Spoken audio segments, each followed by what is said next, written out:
जय माता दी। माता के सभी भक्तों को नियति का प्रणाम। आइए आज जानते हैं माँ दुर्गा के चौथे स्वरूप यानी कि माता कूष्मांडा को।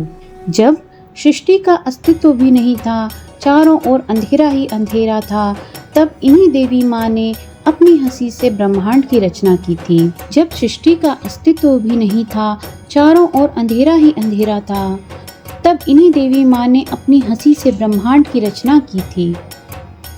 यही देवी माँ सृष्टि की आदि स्वरूपा आदि शक्ति हैं। इनके पूर्व ब्रह्मांड का कोई अस्तित्व भी नहीं था। ऐसा कहते हैं कि माता का निवास सूर्यमंडल के भीतर के लोक में है और सूर्यलोक में निवास करने की क्षमता और शक्ति केवल इन्हीं में है। चूंकि माता सूर्यमंडल के भी भीतरी लोक में निवास करती हैं, तो इनके शरीर की कांति और चमक सूरज के समान ही है। इनके तेज की तुलना सिर्फ इन्हीं से की जा सकती है, यानी कि माता के समान तेज किसी अन्य देवी देवता में है ही नहीं। माता कूष्मांडा के तेज और प्रकाश से ही दसों दिशाओं में प्रकाश फैल रहा है। ब्रह्मांड की सभी वस्तुओं और प्राणियों में जो भी तेज पाया जाता है, वो सिर्फ माता के तेज का एक अंश मात्र ही है।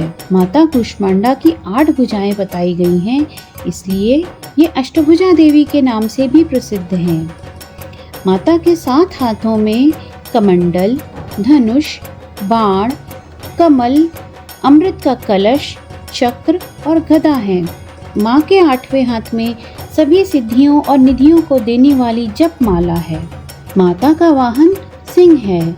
आइए जाने माता के नाम कूष्मांडा को।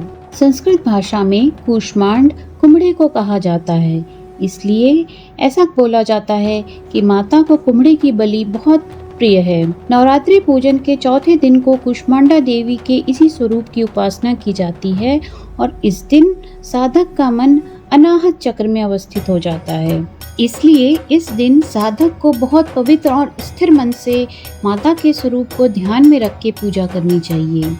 माता कूष्मांडा की पूजा से भक्तों के समस्त रोग और कष्ट नष्ट हो जाते हैं और उनकी भक्ति से आयु, यश, बल और आरोग्य की वृद्धि होती है।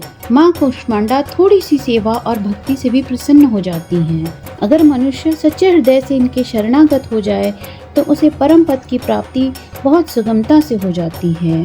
इसलिए हमें चाहिए कि जो भी विधि विधान है उसके अनुसार माँ दुर्गा की उपासना करें और उनकी भक्ति के मार्ग पर आगे बढ़ें।